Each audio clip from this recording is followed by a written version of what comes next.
अगर जिंदगी में कभी हॉलीडे आए, जैसे ये 2-2 दिन का ब्रेक आपकी जिंदगी में बहुत कम आएगा, समझ पा रहे हो, 2 दिन आपको इकट्ठे ऑफ मिल गए, तो इन दिनों में आप अपना बैकलॉग निपटा दीजिए। और बैकलॉग सबके किसी ना किसी प्रकार का होगा ही, किसी के नोट्स का होगा, किसी के लेक्चर का होगा, किसी के सवालों का होगा, डीपीपी का होगा, किसी के मॉड्यूल का होगा, किसी के पीवाईक्यूज का होगा। तो हर एक के किसी ना किसी के बैकलॉग है। कोशिश करिए, आप इसी चीज को सीख रहे हैं मैनेज करना, कि जैसे ही हमारे पास में छुट्टी आई उसको यूटिलाइज कैसे करना है। आपने अपनी जिंदगी अब तक की संडे वाला दिन पूरे दिन सोकर गेम खेलकर बिताकर देखा है, कोई ऐसा पॉजिटिव काम आपकी जिंदगी में हुआ नहीं।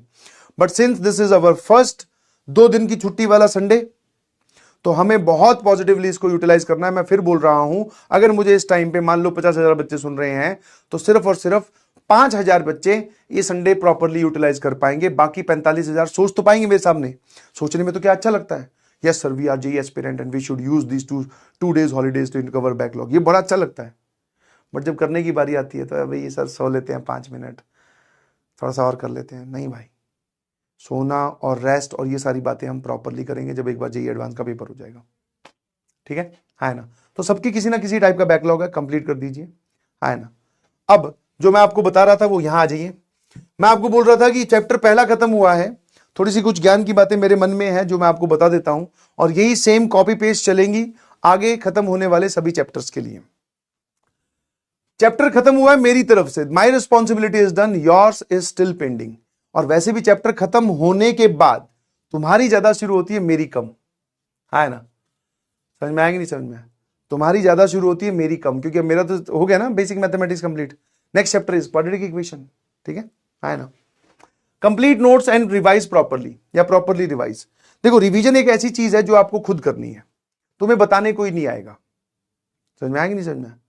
अगर तुम्हें कोई बताने आ जाए कि भाई तुम देख आज से 2 हफ्ते बाद या 2 महीने बाद, तुझे अगर मैं आके हल्का सा बोल दूं कि बेटा एक काम कर यार, 2 महीने पहले एक चैप्टर पढ़ा था बेसिक मैथमेटिक्स, उसको थोड़ा रिवाइज कर ले, 20 मिनट निकाल उसके लिए, तुम तुरंत समझ जाओगे। समझ में।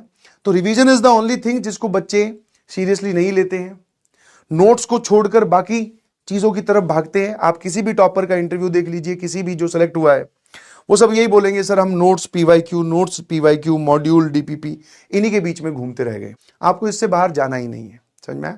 तो रिवाइज करना बहुत जरूरी है बेटा, टाइमली रिवीजन। अब रिवीजन करनी कैसे है, जैसे ही चैप्टर खत्म हो अपकमिंग संडे को कंप्लीट रिवाइज करो। जैसे मान लो अब तो अपना चैप्टर या सैटरडे को खत्म हुआ है, तो अपकमिंग संडे कौन सा है सर, कल। फुल चैप्टर आपको रिवाइज करना है, फुल चैप्टर रिवाइज करना है, मैथ्स का चैप्टर रिवाइज करना है। हो सकता है आगे कभी अपना सर कोई चैप्टर थर्सडे को खत्म हो, तो फ्राइडे सैटरडे को एक नया चैप्टर स्टार्ट हो जाएगा। जो ये संडे आएगा इसमें आपको वो बैठकर 20 मिनट 30 मिनट आधा घंटा 1 घंटा, जिसको जितना टाइम लगे उतना टाइम निकालकर आपको उस चैप्टर को रिवाइज करना है, ठीक है। ये समझ में आया। चैप्टर खत्म होते ही अपकमिंग संडे वाले दिन आप उसको रिवाइज करेंगे। एक तो हो गया ये वाला रिवीजन। मैथ्स के रिवीजन सर किस तरीके से होता है, फॉर्मूलाज लिख लिख के देखो, बहुत सारी आइडेंटिटीज इसके अंदर थी, बहुत सारी प्रॉपर्टीज इसके अंदर थी, सारी प्रॉपर्टीज आपको याद होनी चाहिए। जो याद नहीं है उनको लिख लिख के याद कीजिए। वेट किस चीज का कर रहे हो, समझ में आएगी नहीं समझ में। तो लिख लिख के देखो, मतलब सारे फॉर्मूलाज आपको पता होने चाहिए। इंपॉर्टेंट क्वेश्चन को रीअटेम्प्ट करो। सिंस आप मैथमेटिक्स की रिवीजन कर रहे हैं, तो जब आपकी फर्स्ट रिवीजन हो उसमें आपने इंपॉर्टेंट क्वेश्चंस, मतलब कि आपने सर 12 लेक्चर लिए हैं, किसी लेक्चर 3 में, किसी में 5 में, 6 में कभी ना कभी कुछ ऐसे सवाल करवाए होंगे जो हमें कम समझ में आए होंगे। उन सवालों को, या जो आपके हिसाब से लगते हैं डिफिकल्ट है या इंपॉर्टेंट है, जो आपसे पहली बार में नहीं बने, उनको आप बिना सॉल्यूशन देखे एक बार वापस से सवाल देख लिया, सॉल्यूशन मत देखो, सॉल्यूशन को ढक दो, आप उनका फटाफट खुद सॉल्व करके देखिए प्लीज, ठीक है। ये होती है मैथ्स की रिवीजन, समझ में। फॉर्मूला लिख लिख के देखना है और मैथ्स की रिवीजन आपको क्वेश्चन रीअटेम्प्ट करके करनी है। अब जो बच्चा, ध्यान सुनना, कुछ बच्चे बोलते हैं सर रिवीजन, एक मेरा दोस्त है वो तो 20 मिनट में कर देता है, और सर मुझे रिवीजन करने में तो 5 घंटे लगे। वो जो 20 मिनट वाला है उसको 20 मिनट इसलिए लगे क्योंकि वो रोज क्लास खत्म होने के बाद में रिवाइज करके सोता था। वो जो रीअटेम्प्ट की बात है ना, तो वो क्लास खत्म होती ही रोज रीअटेम्प्ट कर लेता है। आज के क्लास के क्वेश्चन आज ही रीअटेम्प्ट कर लिए, तो उसके 12 क्लासेस इकट्ठे ही नहीं हुए, तेरे 12 क्लासेस के इकट्ठे हुए हैं ना भाई, उसके थोड़ी हुए हैं। तो उसको तो 20 मिनट ही लगेगी, क्योंकि जब उसने एक सवाल खुद कर रखा है मेरे करवाने के बाद भी, तो अब वो दोबारा उस सवाल पे पहुंचेगा तो उसके दिमाग में सॉल्यूशन छपा हुआ है, ऐसे ऐसे करना है, ये वाली बात का ध्यान रखना है, समझे। तो आपकी रिवीजन टाइम कम, तब लेगी जब आपने चैप्टर बहुत अच्छे से पढ़ा हो और उसके साथ साथ रिवाइज किया हो। समझ में आता है? एक होती है डेली रिवीजन। कौन सी रिवीजन? एक होती है डेली रिवीजन, जो आपको बोला जाता है कि डेली रिवीजन मतलब सर जब आपका लेक्चर खत्म होता है तो आप नोट्स बनाते हो, कहीं ना कहीं कोई ना कोई बात रही जाती है लिखने वाली, तो नोट्स बनाने के लिए कहीं ना कहीं वीडियो और ये एक बार पीडीएफ खोलनी पड़ती है, तो उसके साथ साथ आप रिवाइज भी कर लो। अच्छा आज ये पढ़ा था, कोई सवाल ज्यादा क्रिटिकल आ गया तो उसको दोबारा सॉल्व करके देखो। तो डेली रिवीजन की मदद से आपकी ये वाली रिवीजन बहुत अच्छी होगी वीकली। और ये सर कब? जब टेस्ट आ रहा हो। अब टेस्ट चाहे 2 हफ्ते के बाद में आए चाहे 5 हफ्ते के बाद में आए, ठीक है। Next is complete short notes. आपने पूरा सीख लिया, आपने सारा समझ लिया, बेसिक मैथ्स के हो सकता है। अगर आप मैं नोट्स की बात करूं तो कितने पेज भरे हैं एक बार बताओगे थोड़े से, कि आगे पीछे कॉपी के मिला के कितने पेज भरे हैं, जो कि आप रिवाइज करते करते वक्त वापस बार बार पढ़ोगे। शॉर्ट नोट्स एक ऐसी चीज होती है, आप इमेजिन कीजिए कि आपका सिलेबस खत्म होता है 8 जनवरी को या 9 जनवरी को या 10 जनवरी को, और आपका 21 या 22 जनवरी को पहला सेशन का पहला पेपर है मान लेते हैं। तो आप तब तक सर मैथ्स के 30 चैप्टर या 31 चैप्टर, सिमिलरली फिजिक्स के भी 30 चैप्टर, ऐसे करते करते 30, 30, 60 और 30, 90 चैप्टर हमारे हो जाएंगे। क्या हम सबके पन्ने पलट पाएंगे? नहीं सर। तो हमारे पास में जो हमने इस चैप्टर से सीखा वो सार एक A4 साइज पेज पर होना चाहिए, जिसको हम बोलते हैं शॉर्ट नोट्स। आगे पीछे बोल दो या चैप्टर ज्यादा बड़ा है तो A4 साइज के 2 पेज ले लो। अब शॉर्ट नोट्स में अगर मैं मोटी मोटी बात करूं, शॉर्ट नोट्स में अगर मैं मोटी मोटी बात करूं तो आपको एकदम छोटे फॉन्ट में जो आपको समझ में आए वो लिखना है। क्या क्या होना चाहिए? सारे फॉर्मूलाज, है ना। अब इसमें भी जब फॉर्मूले लिखने बैठो तो मैंने लिखवाया तो ये भी है।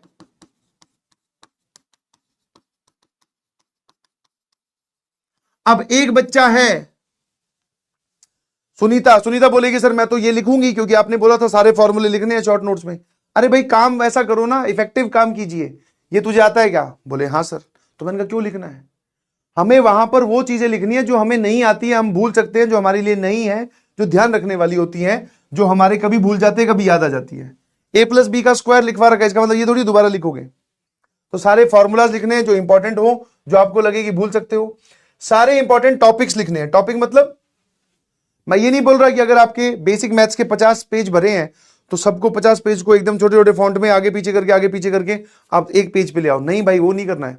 सारे इंपॉर्टेंट टॉपिक्स मतलब पढ़ाते वक्त मैंने जरूर ये बोला होगा कि बेटा ये टॉपिक इंपॉर्टेंट है, इससे सवाल आता है, देखो ये जेईई मेंस में पूछा था, this topic is very important. या और नहीं तो मैंने यहां पर स्टार लगाए होंगे बहुत सारे, तो वो स्टार आपको लिखने हैं। जैसे फॉर एग्जांपल बेसिक मैथ्स की बात करूं, ठीक है, जैसे बेसिक मैथ्स की बात करूं तो प्रॉपर्टीज ऑफ लॉग ये एक इंपॉर्टेंट टॉपिक है, ठीक है। प्रॉपर्टीज ऑफ लॉग एक इंपॉर्टेंट टॉपिक है, ठीक है। फिर वेवी कर्व मेथड एक इंपॉर्टेंट टॉपिक है।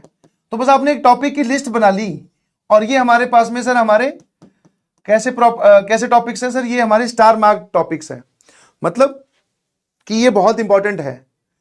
कल को जब हम ये शॉर्ट नोट्स देखें, हमें ये ना पता हो तो हम तुरंत इस नाम को देखकर हम अपने नोट्स कॉपी में पहुंच जाएं और वहां पर इसको रिवाइज कर लें।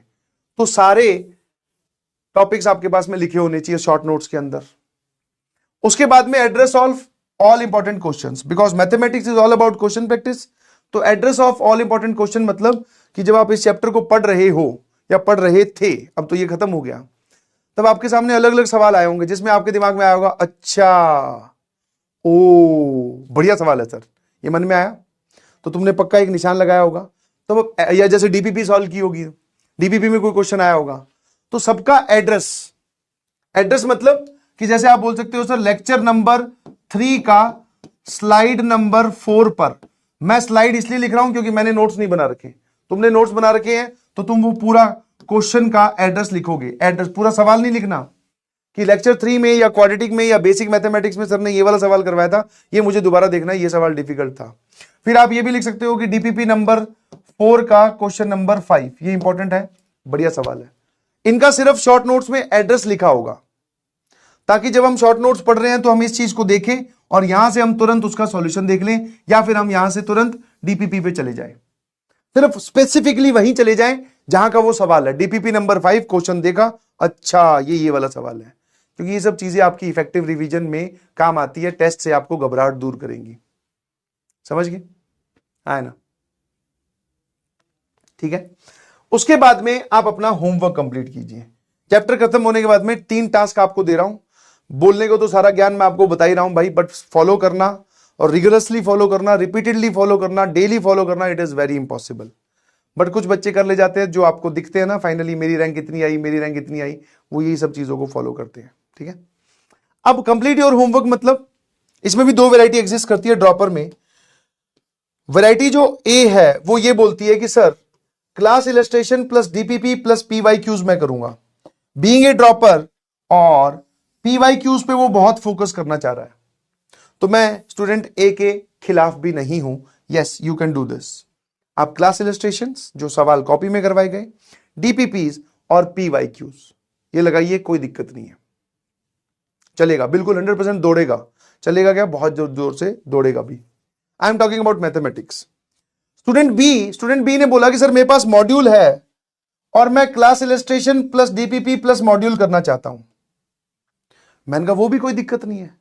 मॉड्यूल में भी सर हमारे पास में 4 एक्सरसाइज हैं, टॉपिक वाइज, फिर मेंस लेवल, फिर एडवांस लेवल, और फिर उसके बाद में सर एक चैलेंजर। तो जो बच्चे मॉड्यूल को फॉलो कर रहे हैं कोई दिक्कत नहीं है, कहीं परेशानी कुछ नहीं आएगी।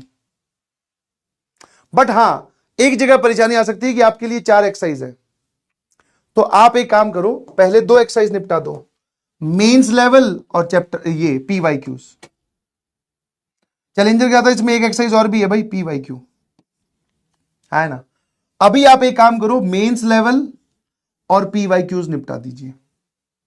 टॉपिक वाइज तो क्लास के साथ साथ ही हो जाते हैं, वो तो कुछ नहीं है, दिख रहे हैं, आसान होते हैं सवाल इसमें। ये दोनों एक्सरसाइज निपटा दीजिए जो लोग मॉड्यूल को फॉलो कर रहे हैं। सर फिर एडवांस और चैलेंजर कब सॉल्व करेंगे? मैंने कहा घबराता क्यों है? जो तेरे को अगर बेसिक मैथ्स पढ़ा दिया तो बेसिक मैथ्स का पक्का कभी ना कभी एडवांस का पेपर भी होगा, तो एडवांस के सवाल तब कर लेना। वरना you have a specific time period from session 1 खत्म होने के बाद में सेशन 2 और उसके बाद में जेई एडवांस। इस पूरे सेशन में बच्चे सवाल ढूंढ रहे होते हैं, सर कौन से सवाल लगाएं। तो जिनके पास मॉड्यूल है भाई, आपके पास में एडवांस की एक्सरसाइज और चैलेंजर एक्सरसाइज है, समझे? तो ये दोनों एक्सरसाइज आप तब कर लेना। तो मतलब चैप्टर खत्म हुआ, मॉड्यूल आप एक साथ में या 1 गो में खत्म करने की कोशिश ना करें। क्या मेरी बात समझ पा रहे हो? अभी आप चैप्टर के साथ सिर्फ ये 2 एक्सरसाइज निपटा दीजिए। Daily assign 30 minutes for previous chapter homework. अब जैसे आप देखोगे कि ट्यूसडे को मैं आऊंगा तो मैं क्वाड्रेटिक इक्वेशन पढ़ानी स्टार्ट कर दूंगा, और चाहे आपका स्टूडेंट ए वाली कैटेगरी में हो चाहे स्टूडेंट बी वाली कैटेगरी में हो, दोनों कैटेगरी अच्छी है, दोनों कंफर्टेबल है, बट आप सवाल सॉल्व करना स्टार्ट कीजिए। बट आपको दिखेगा कि सर मेरे को टाइम नहीं मिल पा रहा, आप भी कुछ होमवर्क दे रहे हो, उधर से केमिस्ट्री में भी होमवर्क मिल रहा है और उधर फिजिक्स में भी होमवर्क मिल रहा है, वी डोंट हैव टाइम। तो मैंने ये कब बोला कि ये सारे आपको एक ही दिन में निपटाने हैं? मतलब बच्चों के दिमाग में जनरली एक सिग्नल पहुंचता है कि क्वाड्रेटिक शुरू होने से पहले हमें ये खत्म करना है। नहीं, आपका अगला चैप्टर स्टार्ट हो गया, कोई बात नहीं, आप हर दिन 20 मिनट 25 मिनट या 30 मिनट निकालो पुराने चैप्टर का होमवर्क कंप्लीट करने के लिए। ठीक है ना? जैसे मान लो कि अब हम क्वाड्रेटिक में एंटर कर जाएंगे, तो आप बेसिक मैथ्स के पीवाईक्यू करते रहिए प्लीज, बेसिक मैथ्स का आप मॉड्यूल सॉल्व करते रहिए। रोज आधा घंटे की बात करें तो रोज 10 सवाल हम कर सकते हैं सर, या 10 नहीं तो चलो सर हम 7 सवाल कर सकते हैं, तो कोई बात नहीं, बेसिक मैथ्स के रोज 7 सवाल निपटाओ। तो ये होता है टाइमली रिवाइज, मतलब टाइमली होमवर्क कंप्लीट करना। ऐसा नहीं है कि आज खत्म हो गया तो भैया मंडे को संडे से पहले हमें खत्म ही करना है, नहीं, टाइम बांटते जाओ, आगे बढ़ते जाओ। आपके पास में दिन में बहुत टाइम होता है, बस आपको एलोकेट उसको ध्यान से करना आना चाहिए, समझ गए? तो होमवर्क आपको ऐसे कंप्लीट करना है ना? तो ये 3 टास्क है जो मैं आपसे ये एक्सपेक्ट कर रहा हूं। एक इसमें टास्क अन कहा है, दैट इज टेस्ट।